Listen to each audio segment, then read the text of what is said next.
శివార్త మీ వార్త అన్నమయ్య జిల్లా కేంద్రం మదనపల్లి పట్టణం అమ్మచెరు మిట్ట సమీపంలోని శేషాచలనగర్లో వెలిసిన శ్రీ అభయాంజనేయ స్వామివారి ఆలయంలో 19/5/2026 మంగళవారం రాత్రి ప్రత్యేక పూజలు ఆరాధన కార్యక్రమాన్ని చుట్టుపక్కల ప్రాంతాల భక్తులు దాతలు కళాకారులు ఘనంగా వైభవంగా భక్తి శ్రద్ధలతో నిర్వహించారు.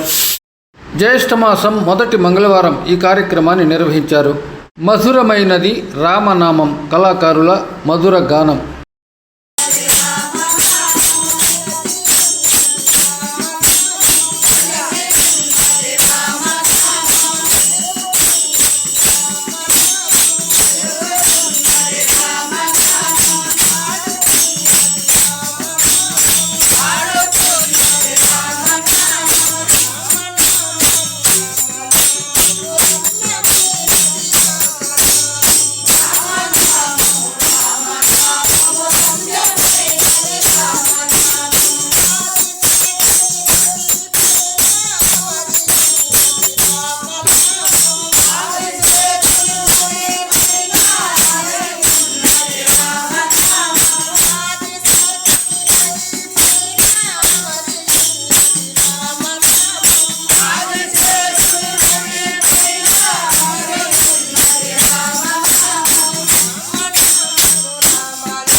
ఆధ్యాత్మిక కార్యక్రమాల సమాచారం తెలియజేయండి. శివార్త విలేకరి మల్లయ్యకొండ కళామండలి, అడవిపల్లి శివశంకర్ రెడ్డి. ఫోన్ నెంబర్ స్క్రీన్పై.